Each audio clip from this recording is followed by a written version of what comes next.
অর্পণ করেছে। জনবহুল এলাকায় ধূমপান করলে এখন থেকে 100 টাকা জরিমানা দিতে হবে। সেই সাথে যারা এসব জনবহুল জায়গার ব্যবস্থাপনার দায়িত্বে থাকবেন তাদেরকেও এই শাস্তির আওতায় আনা হবে। প্রকাশ্যে ধূমপান শাস্তির মেয়াদ বাড়িয়ে ধূমপান ও তামাকজাত দ্রব্য নিয়ন্ত্রণ আইনের খসড়া নীতিগতভাবে অনুমোদন দিয়েছে মন্ত্রিসভা। প্রধানমন্ত্রী শেখ হাসিনার সভাপতিত্বে মন্ত্রিসভার এক বৈঠকে এই সিদ্ধান্ত হয়। পাবলিক প্লেসে ধূমপান করলে জরিমানা 50 টাকা থেকে বাড়িয়ে 100 টাকা করা হয়েছে। আর পাবলিক প্লেস নিয়ন্ত্রণে ব্যর্থ হলে তাদেরকে 500 টাকা জরিমানার বিধান রাখা হয়েছে এই আইনে।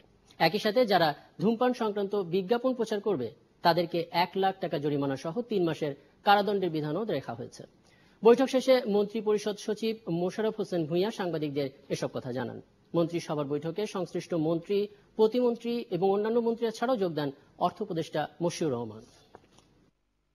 পাবলিক প্লেস অর্থ জনসাধারণ জনগণের সম্মিলিতভাবে ব্যবহার্য স্থানসমূহ, মালিকানা বা প্রবেশের অধিকার যাই হোক না কেন, যেমন শিক্ষা প্রতিষ্ঠান, সরকারি, আধা সরকারি ও স্বায়ত্তশাসিত অফিস, গ্রন্থাগার, লিফট, হাসপাতাল ও ক্লিনিক ভবন, বেসরকারি প্রতিষ্ঠান, কর্মক্ষেত্র, আদালত ভবন, বিমানবন্দর ভবন, জনযানবাহনে আরোহণের জন্য যাত্রীদের অপেক্ষার জন্য নির্দিষ্ট সারি এবং স্থানীয় সরকার প্রশাসন বা সরকার কর্তৃক ঘোষিত অন্য যে কোনো পাবলিক প্লেস।